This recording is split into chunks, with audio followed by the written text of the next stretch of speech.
Welcome back to part 3 of a white, gray, black manga book club discussion of Nausicaä of the Valley of the Wind by Hayao Miyazaki. My name is Bruce. I am joined again by my constant co-host, Gautam. Welcome. Let's get right in because this story does not stop moving. Gautam, how did you feel about part 3, chapter 3 of Nausicaä of the Valley of the Wind? I felt like a real worm wrangler. I'll tell you that. That was a tense chapter, and it was dark, and it was awesome. Yeah. I think this manga has no stops. Like, it is constant action while also delivering, like, history, exposition, political intrigue. It does everything. I love it. Yeah, it's wild. You mentioned it, but I'm continuously impressed with the momentum of this story. I fully expected, to get... maybe it starts big. I know the movie's the first 2 parts. Oh, and then it'll quiet down and slow down. It's like, no. There is more war in part 3 than there is in part 2. There's more in part 2 than there is in part 1. There's more action. There's more, like you mentioned, there's more history and world building in this part. It just keeps going, and it is still really, really good. This is way better than I thought it was going to be. How do you feel about it? Yeah, me too. I actually thought, like, okay, this is like 5 times longer than the movie. This is going to be slow and it'll be boring. It'll drag on. Yeah, no. And like I was like, okay, it'll drag at points. It'll be slow, but it'll eventually lead to good shit that it's set up. But no, it's been nonstop. There's no boring moments in Nausicaä. You are crazy if you say that this is slow in any way. That's how I feel now. Yeah, we're reading 110, 120 pages a week essentially, and it's like it's just packed with so much info and so much stuff. It takes like almost 2 hours to read it all.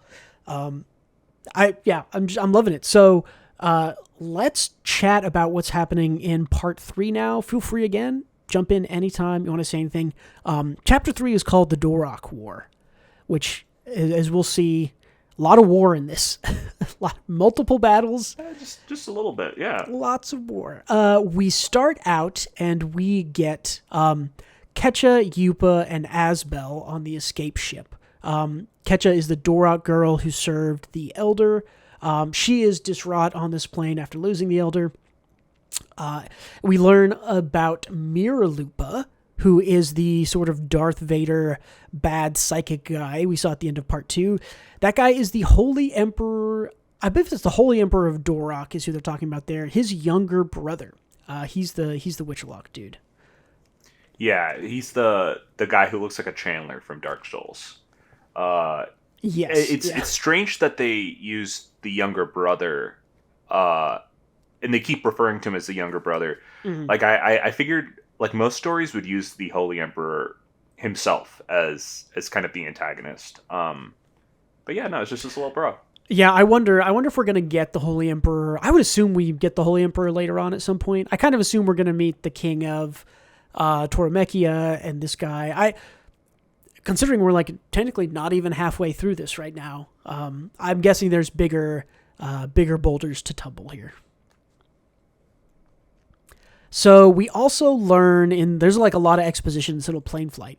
We learned that the bloodline of the Holy Emperor has given birth to paranormals for generations. And Miralupa is the real leader of the Doroks, is what they call him, I think, quote unquote, and the real power behind the throne. I was getting real Darth Vader vibes here, where it's like, oh yeah, the Empire, yeah, it's run by bureaucrats, and maybe there's, a president or whatever, but like, Darth Vader's the real dude who, like, he's the power. He's really the guy running stuff. Or even kind of... It is quite vibes. Similar. And just like the Darth Vader is, like, effectively a religious zealot, mm-hmm. It is paralleled here as well. Of course, this came first, don't get me wrong, but did it, actually? No, this would have been... So part 3 would have been published, like, 1984, so this would have been after Return of the Jedi. Oh, or no, okay, yeah. same year as Return of the Jedi? 77, 80, 83, I think, were the 3 original Star Wars movies. So, and then we get a little funny, awkward thing where Asbel is talking about, a girl I knew, she, told me she was so awesome. And they're both like, Nausicaä? And they're like, yeah, Nausicaä. I'm like, okay, yeah, we both know this girl. I feel like Nausicaa at this point is unobtainable by any guy because no one is worthy of her. You know, I feel the same way. Yeah, I will be a little disappointed if they try to give her romance by the end of this. I have been pleasantly surprised that there has not been much of that. It would not feel like it fit in this story at the current moment. So, yeah, it really has no spot in it right now. Too much war going on. Yeah, way too much war. So then we get lots of kind of that interesting history dump, world building we were talking about.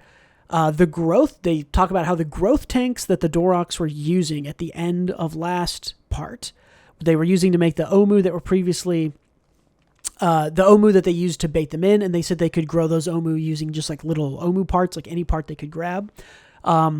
Those tanks were previously used by ancient people to, quote, mold plants and animals to his pleasure, his being humankind. And they mentioned that the horse birds and some of the other mammals and plants were just essentially like, what's the word I'm looking for? Genetically manipulated, I guess, to be sort of more useful or more thing. Because I think the implication that I got here was that horses existed and they got changed into chocobo is what I read this as. Hell yeah. Get rid of horses. Bring in the chocobo. Yeah, chocobo's way better. So this is Yupa giving all of this dump. And Asbel asks Yupa about, hey, what about the God Warriors and the pods? Is that the same thing? And then Asbel tells the story of his people finding the God Warrior that we saw in part 1, I guess, that the shithead finds. What's his name? Kurotawa. He finds the one under the Pajit kingdom that got taken over by Tormekians. Yeah. Right, which Asbel is the prince of. So we get kind of a flashback showing them finding it because they were like a mining town. They find this little doodad. They find like a big black box, which is very like black box is a real thing that exists in planes. And they even call this sort of mech thing that they find, they call it a skeleton, which is interesting because what happens next is they put the little doodad in the little black box and they come back the next day and it has started growing muscles around this skeleton and it has like a heart that is beating and shit, which is wild. I don't know about you, but this is not where I thought these big God Warrior robot things were going to go. This is not, I did not expect them to be like essentially EVA units. Yeah, they are effectively EVA units or Attack on Titan units. They're flesh golems. Yeah. Flesh golems. Unfortunately, I knew this part, I knew what they were because I saw the movie and I remember a scene from it. Gotcha. But I'm glad I didn't spoil it for you. Yeah, no, this was cool and surprising for me because I was more expecting it to be like, oh, they're like, I was expecting a hyper advanced mech, or some kind of like artificial intelligence that just trying to wipe people out. Again, yeah, not expecting flesh mech. But I thought that was really cool when they revealed that. I really like that thing. It really kind of like humanizes, I guess, and it really ties them back in even more to the whole idea of man versus nature that's going on in here. And sort of man conquering nature by making giant man out of tech. I don't know. I'm super curious to see where it goes. So I agree. That's very cool. So they mentioned that like nothing, no fire explosives or anything could destroy this God Warrior once it started growing. They said they tried to like blow it up and it just took no damage. So then this plane with these 3 main characters on it gets shot down, I think by Doroks. I don't know if it's super clear if it's Doroks or Tormekians, but I think it's Doroks. It's Doroks, yeah. Yeah. At that moment, yeah. So their plane flies below the clouds, and then we cut to Nausicaä and Princess Kushana and the shitbag Kurotawa plotting a course south. They say it's like 2,500 kilometers or something farther. They are trying to get to the warfront to meet Kushana's men. She's going to kind of gather them up and lead her little rebellion, I think is her plan. There is a great scene. One of my favorite parts, I think, of the whole part 3 is where Kushana and Kurotawa are talking, and Kushana just like pulls a gun on Kurotawa and is just like, listen, fucker, like I know that you're not on my side. Who hired you? And Kushana is like maybe my favorite character. I continually like her more and more, and I liked her a lot at the beginning. She's great. I love that she is a parallel to Nausicaa in gender, yeah, but in terms of competency too. She's the Empire side, quote unquote. You know? Yeah, yeah. I mean, she's super cool. So she learns that Kurotawa is working for her dad and not one of her brothers. She suspects it's one of her brothers, but so that's interesting. Kurotawa, again, like I feel like one of the first things he says when he shows up in this chapter is like, "Oh, princess, looking cute."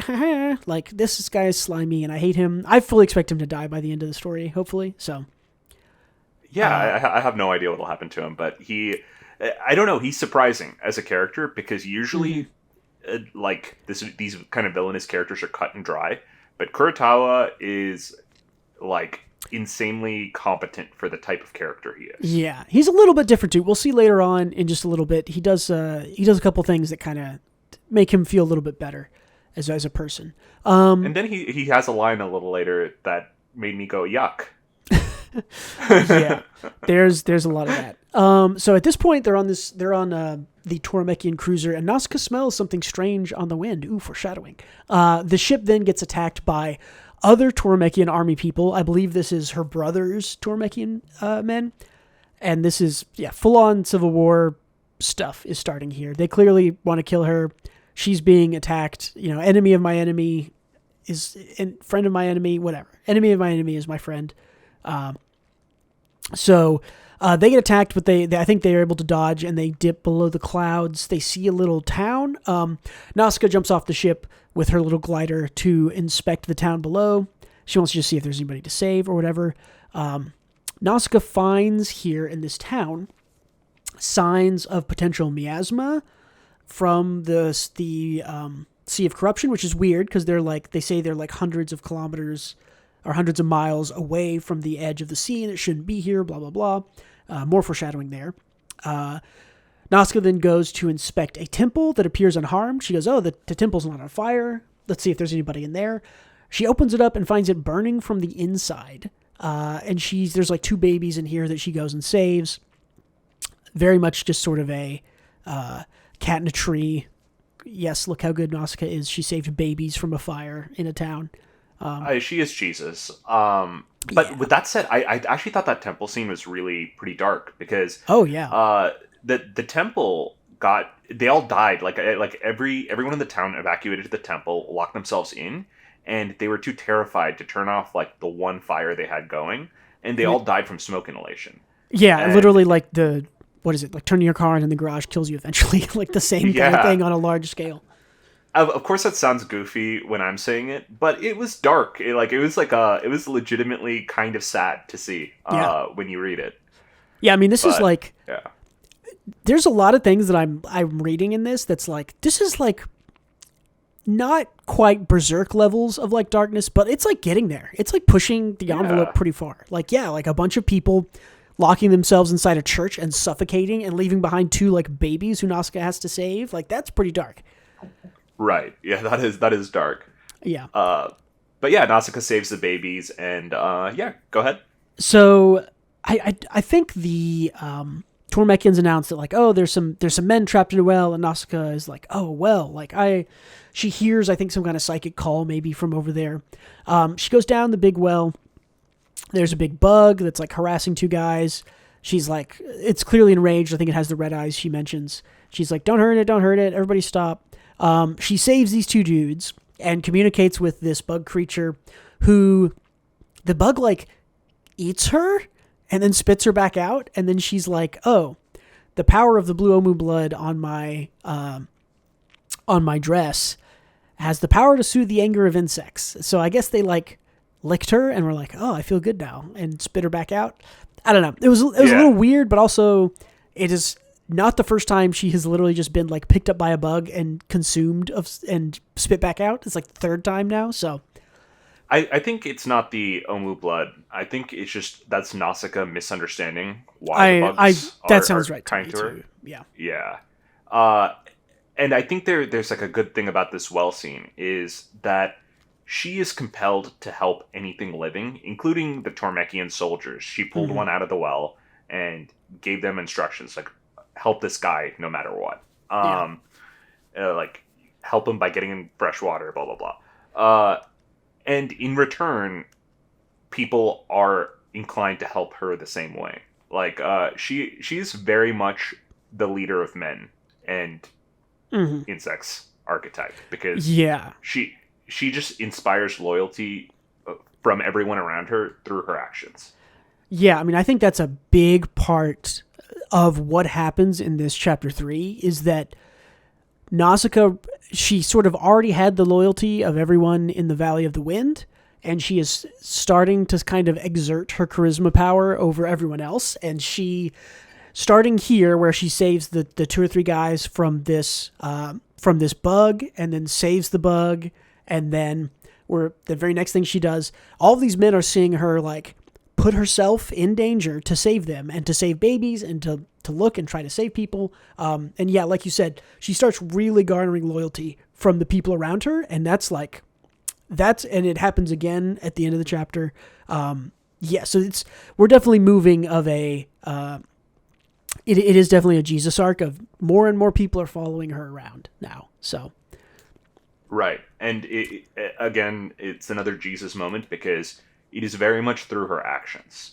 Her actions are so earnest and genuine that people see that. Yeah, and it's a really good character sort of development, character defining trait is that she's incredibly proactive and also incredibly competent. And those two things make for an interesting character. There's other sort of, she's also incredibly compassionate, right? That she wants to save everyone. Although we see later and a few times in the past that she doesn't, she's also a little hot-headed. She also will kind of fight to protect what she wants. She will, as we'll see by the end of the chapter, she will go to war in order to save people. So that's kind of the more interesting part of her. But yeah, her being incredibly proactive is also like great. Like her running around this town, gliding all over the place, and all the men are just like, what? Where are you going? Just stop. Just sit here. Protect these kids. She's like, no, there's more people to save. Nausicaä is just like, awesome. What a lead character. She's so good. I normally don't like character archetypes like this. This character trope where it's kind of a do no wrong. Yeah, the kind of all good. I'll always save everyone. Everyone's worth whatever. Yeah, I also do not. But I love Nausicaä. She's great. I have to. Maybe it's her superpower working on me too. I don't know. Yeah, potentially. So then that first guy that you mentioned that Nausicaä pulled out,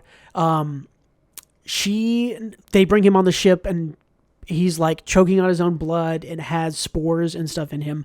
And Nausicaä saves this guy by literally sucking the blood and spores out of his mouth and spitting it out. And which is putting herself at risk to save this guy. And this is sort of another step where all of these Tormekian soldier people watch Nausicaä. Everyone else is oh, he's got spores, get away, let him die, he's dead, let him go. She really works to save this guy. And I think it's at one point the guy passes out and we think he's dead, and Kurotawa's he'll be remembered as a hero for doing something, and Nausicaä's like, what? I saved him, he's fine. Yeah. And Kurotawa, instead of taking action, he instantly goes into, it's interesting, right? Because he instantly goes into damage control mode. Mm-hmm. Because he's like, oh, this is lowering morale and making the soldiers wish they were actually back home, instead of in this hellscape. So let me go ahead and give an inspiring speech about how sacrifices have to be made. And Nausicaä's like, I saved this. It's he didn't sacrifice, he's still alive. Yeah. Yeah, and everyone's like, oh, fuck, nice. That's... She took the action, whereas he instantly disregarded the human life and is like, okay, let's start trying to motivate these people. It's he's trying to do damage control when instead of actually trying to save them. Yeah, we'll see a little bit of this later. Even there's a big difference between the Tormekians, who are very kind of war focused and willing to sort of go to war and sacrifice themselves for a cause and something, and Nausicaä, who very much doesn't want that and really just wants to save everyone, even though she will fight and stuff for it. That happens at the end of the chapter. So, cool. Then, no break in the action, no time to rest. They immediately, a page later, run into, I think they ascend through the clouds and they run into a full Dorok Navy force, which makes them sort of dive back down, where we mentioned that Nausicaä smelled something earlier. Here is what she was smelling. This is something that they call the rotwood, when they dive back down below to try to dodge the Dorak Navy, they find essentially a little island of corrupted forest that's, hundreds of miles from where it should be. There shouldn't be any corruption here. Nausicaä, luckily, I think, is able to warn everyone on the ship to get their masks on early enough. I think one guy doesn't get his mask on. He just fucking dies, falls out of the plane. That guy was a bumbling oaf. Yeah, he's like, I can't get my mask on. I can't get my mask on. And then, boom, Spore's dead. Yeah, he drops his mask on accident, and then he just, spits up blood. Yeah. Yeah. But, I mean, this is another step of Nausicaä, garnering favor of the Toromechians and saving their lives, essentially, third time. When Nausicaä was warning everyone of the miasma to put their masks on, Kurita was like, can someone shut that girl up? And no one listened to him. Yeah. And they all put their masks on. Yeah. It was great. So after that, they end up flying. Next, they fly over a city. They find a Dorak city that is besieged by Doraks because inside that city are Kushana's troops. I think they're called the Third Army, something like that. The Third Reich, yeah. Maybe not that. Oh, that's not that edgy of a joke. They're literally the Empire. Yeah, you just called it the Third Reich, didn't you? That's a little bit different than the Empire. Did you not say that? The Empire is based on Nazi. That's true. Germany. The Empire is very Nazi coded. I agree with that. Yeah. I think the Toromechians are a little less Nazis, but we'll see. We'll see. Yeah, so they do kind of a flyover. Kushana notes that it's her troops. She sort of complains that they're locked inside this city when her troops are generally known to be sort of like cavalry units, right? They are supposed to be on their birds, charging and stuff. You think of cavalry on horses, but they use these chocobos. She's sort of like, oh, they've been kind of set up to be sitting ducks in this city, and they're being bombarded. Yeah, that city gets fucked, and Kushana flies over and promises revenge, and that's kind of the end of that. Right.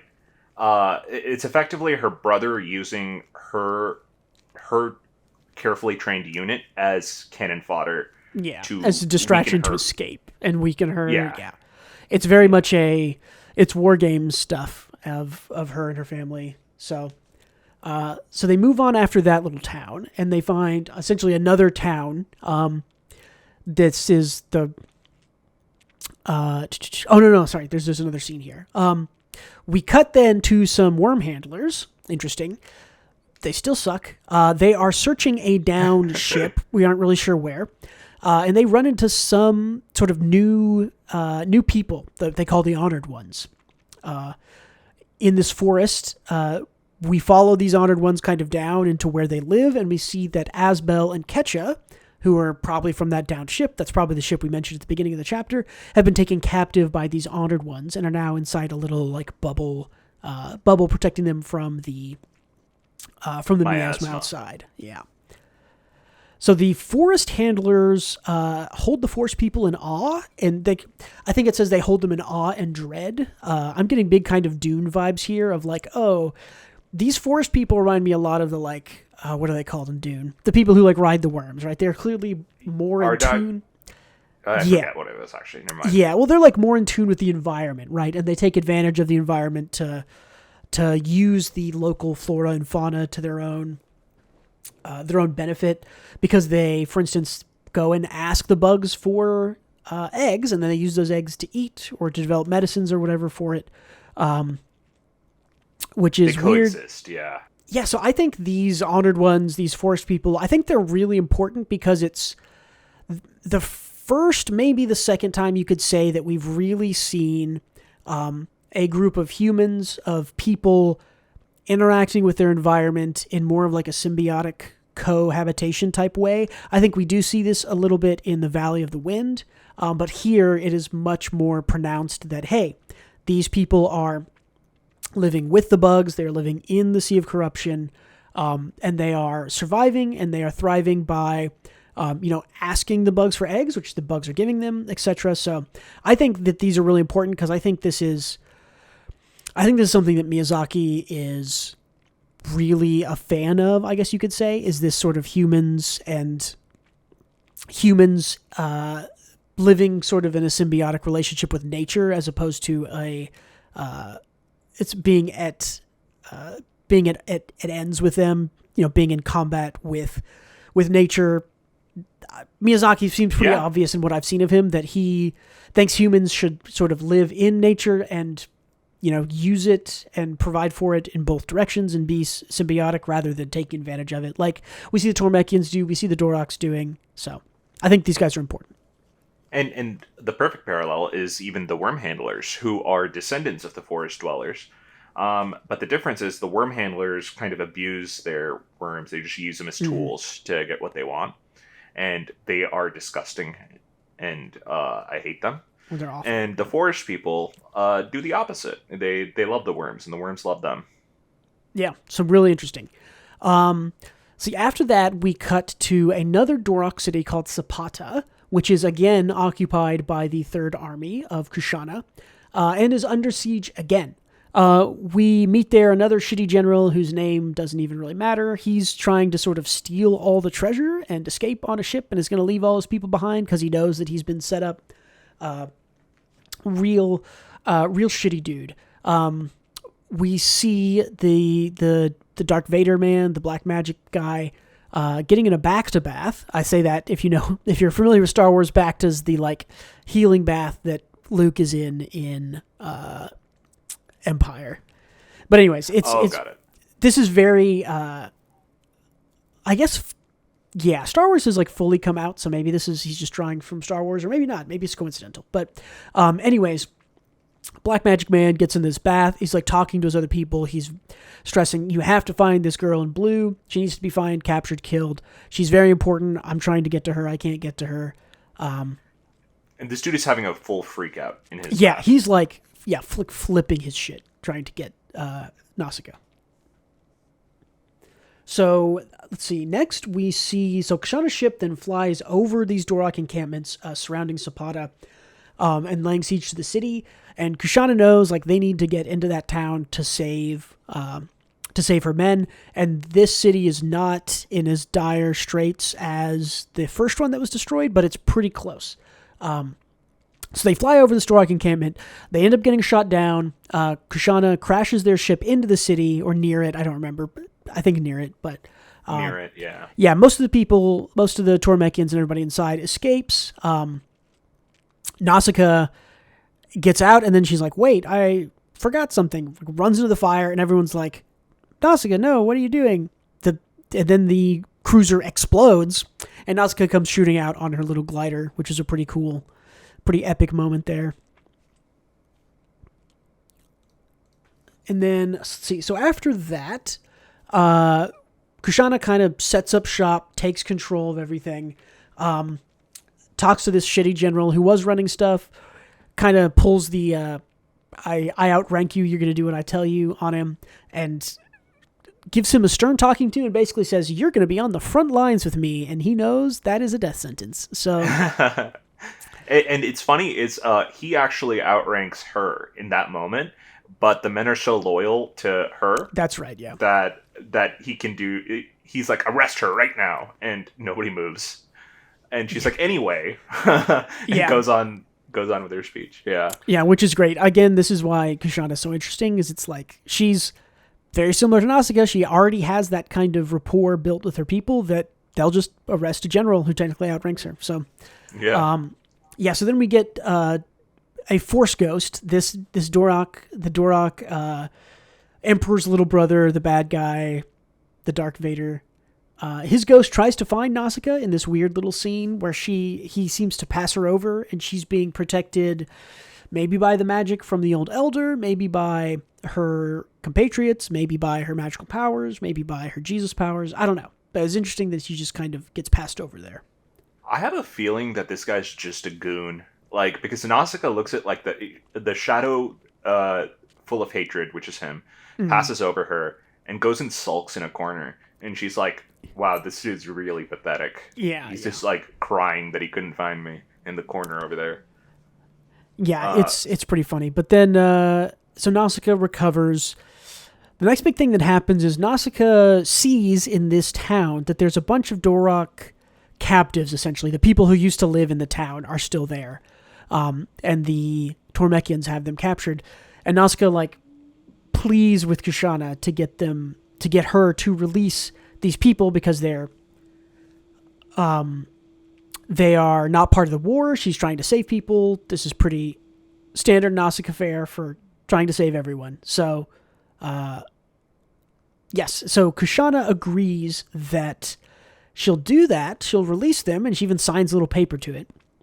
She says, I'll do this, but she says something like, I would be more willing to listen to like a battle compatriot than I would just some random girl. So you're going to go out in the front lines and fight a war with me.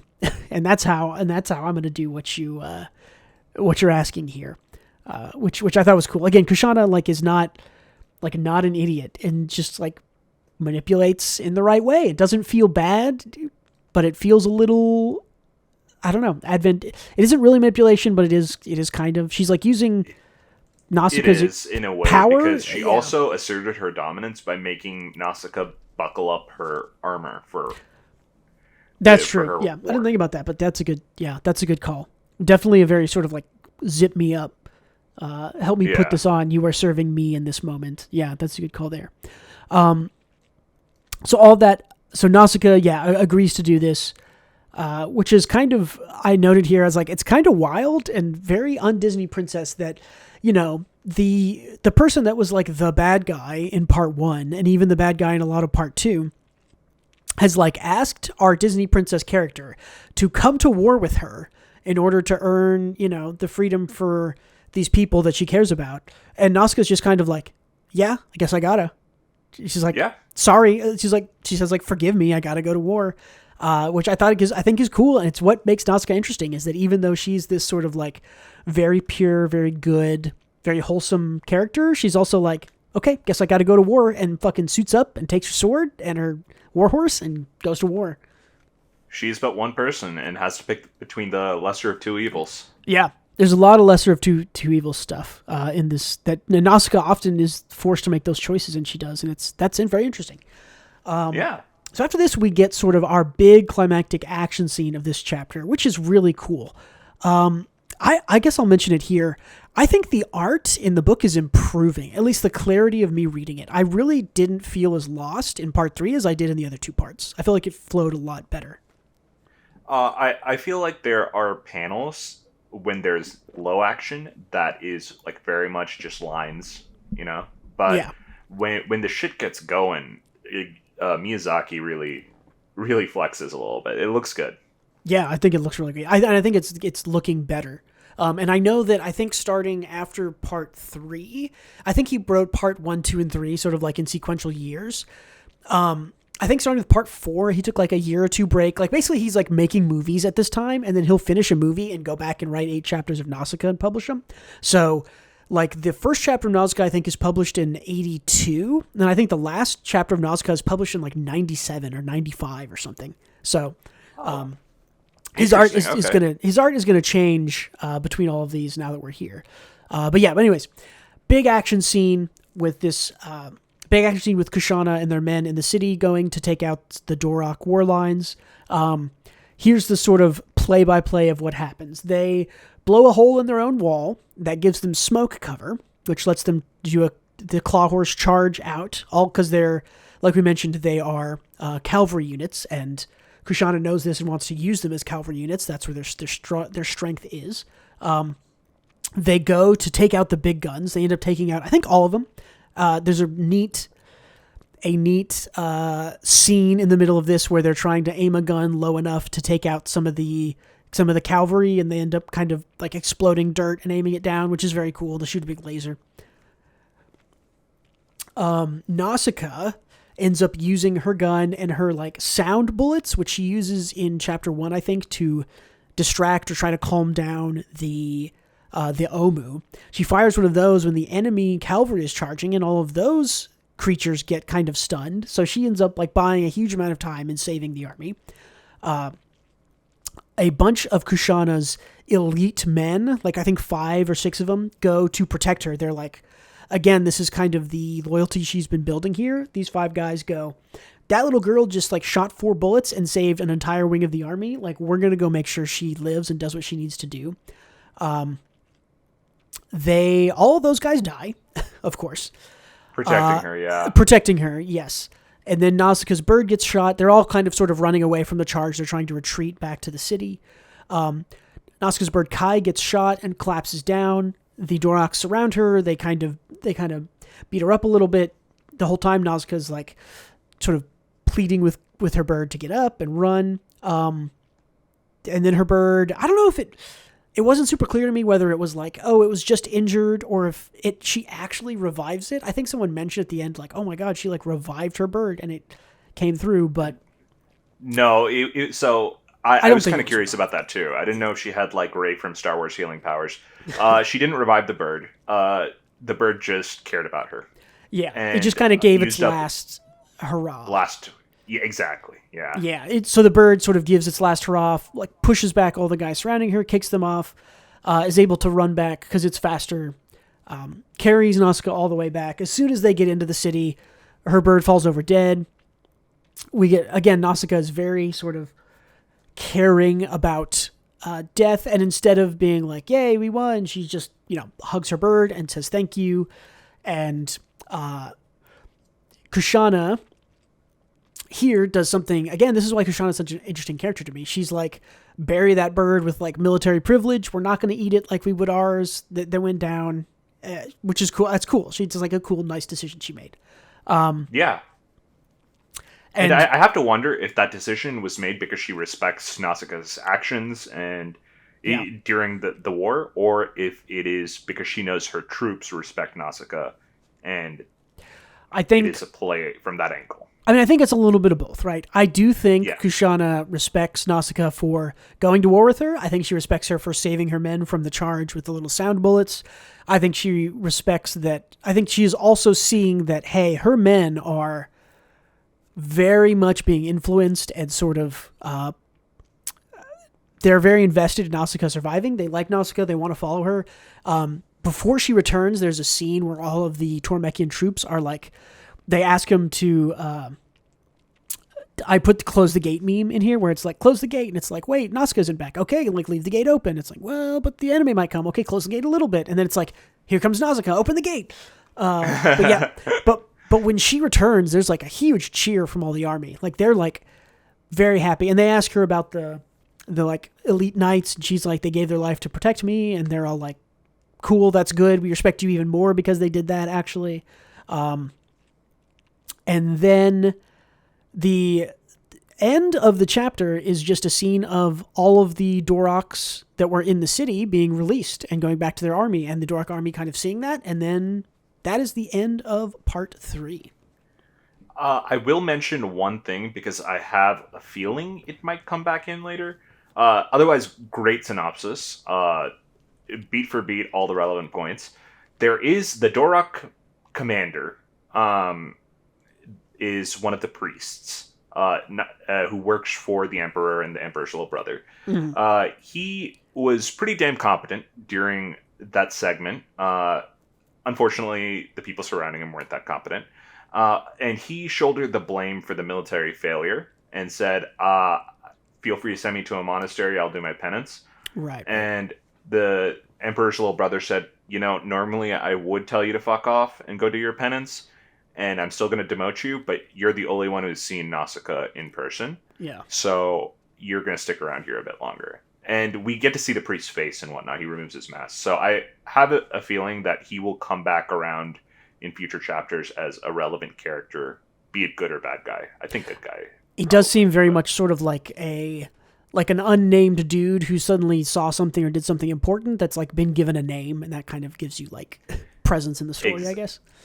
Yeah, exactly. I see him coming back around. And I guess one last thing I should mention that also could be relevant is that when the Emperor's little brother was in his bath, he was trying to get out of his bath because he felt like he could sense that Nausicaa was approaching him. Yeah. I don't know how he figured that out. Force the powers. Force. Just call it the Force and write it off. Yeah, it's just his force powers anticipated it, and he starts freaking out in his bath, trying to get out. And the priest dude who I was talking about was like, "Don't let him out of the bath. His body will crumble if he gets out of this bath, and he will die. So don't let him out. Make sure he stays in there." I forgot about that part. Yeah, that was interesting because Yeah, that's weird. I don't know if it's like, I don't understand that. I wonder if he's in a pod like they were growing the Omu in, and they have some way of using those to heal, but there's some contingency there. Might be something like that. Yeah, I think you're right. I think it's like one of the Omu, like, kind of Growth pods or whatever they were.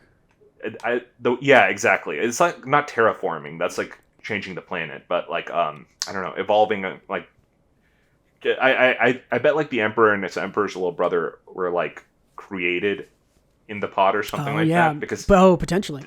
I wonder. They need pod time. Clearly, they need pod time. So yeah, I wonder. Ooh, yeah. Now, like developing theories on the fly now. I wonder if the Dorok royalty. They say that they've made a bunch of weirdos with powers over the years, right? I wonder if I won't say maybe if none of them are like natural born people, but they might just be like, oh, hey, we've birthed a baby, like put them in the pods and pull them out and see what powers they got. Like maybe they've been doing that for years.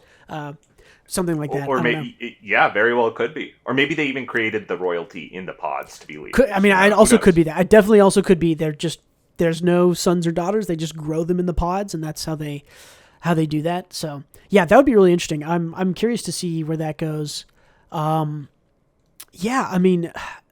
Overall thoughts at the end of the review of the chapter. Any highlights? What was your favorite part of the chapter? I suppose just the general vibe of people following Nausicaä or her inspiring loyalty. I thought that all felt earned. Like none of it felt out of place. That the enemy troops are starting to warm up to her and see her as worth sacrificing their lives for. Like it makes sense. I just generally like that. Very well written, logical progression. Foreshadowing early on of all the people of the Valley of the Wind like her. We don't really know why they like her, and now we can kind of see, like, oh yeah, she's always looking out for other people. Yeah, I definitely like that too. I don't know if that was. I think my favorite part was probably. Yeah, what was yours? I don't know. I really did like the last battle. Like we went over it kind of fast because there's not a whole. It's just sort of a big action scene. But I'm continually impressed that like something I went into knowing that I would probably like for like the message and how, straightforward and I don't want to say heavy-handed, but for how, direct Miyazaki is with his man versus nature and all. We talked about this kind of in part one. In part one, things felt very, very direct, very obviously, man bad, killing nature fight back, leave nature alone, nature will fix and heal everything. It was very sort of direct. Now we're getting into a world where it's not really direct. Like the Doroks are kind of the bad guys, but not really. They're a good Doroks, and we've seen that. And the Dorok people aren't shown to be bad guys. And the Tormekians, who we thought were the bad guys in part one, are like, they're kind of on the good guys' side now, but then also they're like a warfaring people. And Kushana, who's my favorite part, is so nuanced in that, she is gonna, I don't know if she wants to take the throne or if she just wants to survive or she wants to kill her brothers or what her really end goal is, but it's the way she goes about it is super interesting. The way she inspires her men. I think she's vying for the throne, for sure. I think that's probably it. I think it's probably one of those, withered old man not making the right decisions. If I were queen, I'd make the right decisions, blah, blah, blah, which is totally understandable from where she's coming from. That's a very good point. I like how human, like, both sides are. In all terms sides. of their flaws There's like and their 4 wins. sides now, and they're all very human, Yeah. I like that, like, it's not just, like, humanity bad, It's like, they have very good reasons. Both sides have good reasons for doing what they do and for being angry about bloodshed. It's like it's all like spiraling out of control in a very understandable way. Yeah. And it's very much, and I think why I liked this section probably the most is that in part one, and even I think in part two, although a little less, the more the story goes on, this changes. But in part one, like you were saying, I did feel very much like, oh, this will be a classic. And I think we mentioned it if you go back and watch episode 1. The Toromekians are the humans. They're technological. They're bad because nature is good. That's what the story is about. It felt very like, oh, that's what the story's about. And then in this section, it's like, no, there's much more nuance to it, right? It isn't just that the Toromekians are bad. It isn't just that the Doroks are bad. it's clearly like a more nuanced take on, relationship with the environment, on need for war. I mean, Nausicaä agreeing to go to war is still like a wild decision to me, but also really cool and interesting, and I liked seeing it. Much more interesting than her, And one of the priest guys is like, isn't she supposed to be like a helper of the weak and the oppressed? It's like, why is she just fucking killing people, Yeah. And yeah, reasonable question, guy. She has her reasons, but you don't know that. Yeah, just continually impressed. And I think that probably a lot of that is Miyazaki growing up as an author. And also, so I believe that this part 3 was written after the movie was made. So... Oh, okay. It's either written after the movie was made or maybe during or right before. I know that part 4 was written after the movie was made and published. So I'm interested to see where the rest of the story goes, how influenced that is by the movie, which we'll be watching eventually. But yeah, I mean, anything else to say about part 3, chapter 3 of Nausicaä here? Yeah, I guess my final thought is that I love the shit out of it. And Really? I was like, I want to keep reading more, but I'm going to wait till after this discussion before I continue, because I don't want to get part 4 muddled up in here. But no, I had a great time. How about you, Bruce? For sure, yeah. I mean, my final thoughts, we were talking about this, I think, right before, but this is way better than I thought it was going to be. Like, I expected to like Nausicaä, and I expected, because I like Miyazaki's movies. They aren't my favorite, but I fully expected it to be kind of a very straightforward, the main character is a Disney princess. She shows that nature is good, humans bad, technology bad. Boom, resolve it, get out of there. That's not at all what this is. It's way better than that. This is legitimately like some of the best stuff I've ever read in manga, to be honest. Like, especially just from a writing and nuance perspective, it's very good. It is doing so much well. It's not even funny. I'm having a great time. I'm glad we did this. I'm glad we're reading it. And for people who are reading along or listening along, hey, thank you too. Yeah, I hope you're enjoying it. Let us know in the comments how you're feeling about it at this point. If you've read all of it, let us know if you like part 3 the best, or if there's more good stuff to come. Any final thoughts? Or are we really out of here this time? Let's wrap, brother. Let's get out. Hey, thank you everyone for listening or watching. Look forward to 4 or 5 more episodes. We're going to do 4 more parts and 1 more movie. Do the movie review. Come back next week for part 4. And yeah, thank you for being with us. Give us a like, give us a subscribe. Stick around. Catch you later. And don't forget to read more Nausicaä.